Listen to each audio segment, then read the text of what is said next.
As opiniões em relação ao time do Vasco, elas simplesmente mudaram.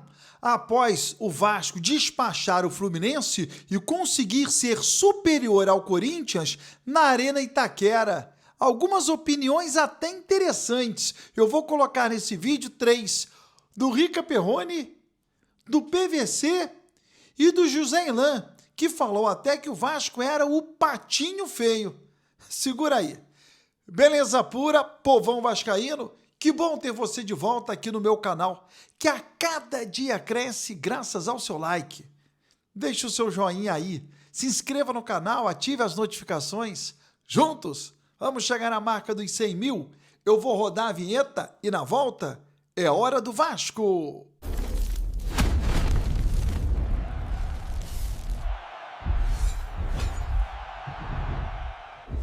Vinheta rodada, o tempo que você teve de se inscrever no canal. O meu muito obrigado. Você ainda não veio fazer parte do meu grupo do Telegram? Tá vendo o vídeo, mas não clicou no primeiro comentário fixo? Quem tá no grupo tá ganhando um cacau. Todo dia tem green, graças a Deus. Especialistas estão mandando para quem tá no grupo as melhores odds do mercado. Atenção, você não paga nada para estar no grupo, absolutamente de graça. Você não tem nada a perder. Entre e veja com seus próprios olhos. Se não gostar, você sai do grupo. Tô te falando. Primeiro comentário fixo, link tá lá. Você vai agora clicar e entrar no meu grupo e faturar você também. Bom, bastou o Vasco despachar o Fluminense, fazer um bom jogo na Arena do Corinthians, sendo até superior. Muitas opiniões, elas mudaram, né, em relação ao Vasco. São opiniões interessantes, né? Algumas fazem a gente refletir. O que esse pessoal pensa do Vasco? Eles não acompanham o Vasco, mas você vai, a partir de agora. Primeiro, do jornalista José Ilan, que trabalha para Placar e tem um canal do YouTube dedicado ao Fluminense.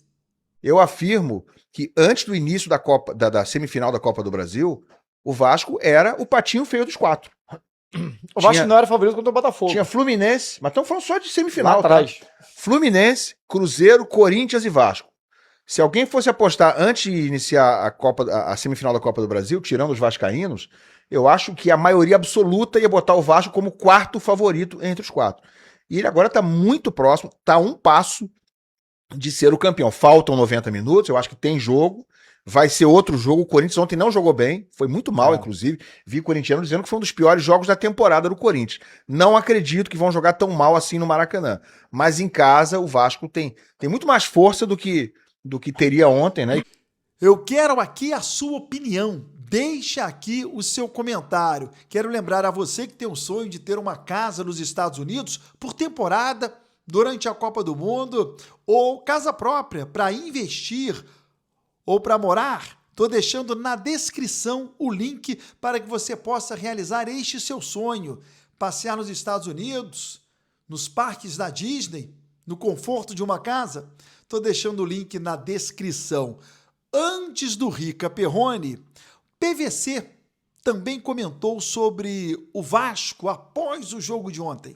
Vamos falar sobre o Vasco, porque sobre o Corinthians a gente fala todo dia, e isso dá a impressão falsa de que o Corinthians chegou à decisão da Copa do Brasil como absoluto favorito, porque eliminou o Cruzeiro e o Cruzeiro parecia ter mais banca de que ia ser o campeão da Copa do Brasil. As coisas no futebol brasileiro continuam mudando numa velocidade tão grande que o analista muitas vezes demora para perceber. Tirando o jogo contra o Cruzeiro em Itaquera, o segundo tempo que o Garro brilhou, os jogadores que mais têm se destacado individualmente nessa reta de chegada da temporada são Ryan, Andrés Gomes, Cauã Barros e o quarto nome, Thiago Mendes. O Cauã Barros é um jogador de saída de jogo com uma capacidade de visão de jogo gigantesca, 21 anos. Presta atenção também no Andrés Gomes. O que está jogando o colombiano de 23 anos é uma enormidade. Não dá para saber quem vai ganhar a final domingo no Maracanã, mas o Vasco tem muita chance de ser campeão, jogando diante da sua torcida e com esses jogadores especiais. Quero o seu comentário, quero aqui a sua opinião, o que você achou aí do que disse o PVC Paulo Vinícius Coelho. Bom, e o Rica Perrone chegou a falar que o Corinthians era o favorito, mas agora é o Vasco. Acompanha aí.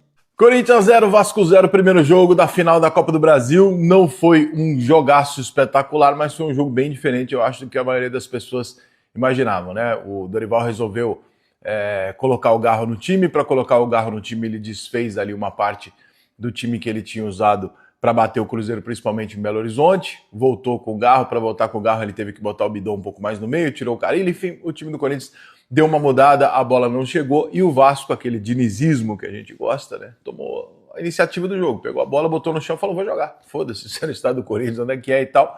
E o Vasco, sem abrir mão do seu sistema defensivo, sem se expor demais, mas o Vasco foi jogar. Acho até que em alguns momentos do jogo, pelo menos duas vezes, uma no primeiro tempo e uma no segundo, teve ali um intervalo de 10, 15 minutos que o Vasco subestimou a possibilidade de ganhar o jogo. Teve um espaço grande, retomada de bola no meio de campo em sequência, e o Vasco começou a chutar de qualquer jeito e tal. Se construísse ali, o Vasco tinha a possibilidade mais clara do que o Corinthians. Mas as duas chances claras de gol no jogo foram do Corinthians, não foram do Vasco. Não porque o Corinthians tenha feito uma grande partida, pelo contrário, o Corinthians jogou uma partida bem ruim ontem, bem abaixo, e o Vasco saiu fortalecido. Não só pelo empate por decidir em casa, mas porque eu acho que o Vasco mostrou mais do que o Corinthians, né? Mostrou muito mais ímpeto em ganhar o jogo fora de casa, mostrou uma organização um pouco maior e uma definição de time titular mais indiscutível. Você sabe exatamente quem são os 11 titulares do Vasco hoje, e ontem o Corinthians, né, com as semifinais e com o jogo de ontem, você ficou na dúvida, joga o Garro, joga o Carrilho, joga o Bidon no lado e o Carrilho do outro, com o Ranieri no meio com o Michael, joga sem o Michael, joga, enfim, né, eu acho que o Dorival não deveria ter mudado a escalação do Corinthians ontem, depois dela ter dado certo contra o Cruzeiro. Entendo por quê, porque no final do jogo contra o Cruzeiro ele teve que mudar e botar o Garro, então acho que ele levou adiante o final do jogo contra o Cruzeiro, mas o final do jogo não é exatamente o jogo do jeito que ele vai se desenrolar. A substituição do Memphis para mim foi um erro, eu não tiraria um jogador do tamanho do Memphis num jogo decidido por um detalhe, e a final provavelmente vai ser decidida por um detalhe. O Vasco não teve ontem brilhantismo de nenhum jogador que tenha feito algo extraordinário, mas, cara, coletivamente brigou muito, entregou muito e controlou a torcida do Corinthians, controlou o ímpeto do Corinthians. Toda vez que o Corinthians tinha um ataque, o lance seguinte já não acontecia, porque se tivesse que cair, o Vasco caía, fazia uma cerinha, empurrava, a gente não gosta, mas enfim, faz parte do jogo, mas o Vasco não permitiu ao Corinthians, por exemplo, uma sequência de ataques, né? O Corinthians tinha uma, o Vasco já esfriava o jogo, pá, cabeça no lugar, me pareceu um time mais experiente, embora não seja. Tudo aberto pro Maracanã, só que agora, ao invés de dar 51% pro Corinthians, 49% pro Vasco, a gente inverte, 51% pro Vasco, 49% pro Corinthians, porque o jogo é no Maracanã. Torcedor, pés no chão. Eu também estou confiante, eu também estou ansioso, mas reconheço, o Corinthians jogou abaixo do que poderia jogar, graças à atitude do Vasco. Se Vasco e Corinthians tiverem a mesma atitude que tiveram no jogo do próximo domingo, eu acho que o Vasco sai vencedor. Porque o que faltou ao Vasco no jogo diante do Corinthians, não faltará no Maracanã. A torcida incendiando o jogo os 90 minutos. Se o Vasco tivesse isso na arena, o Vasco ganharia o jogo. Se inscreva no canal, ative as notificações e até o próximo vídeo.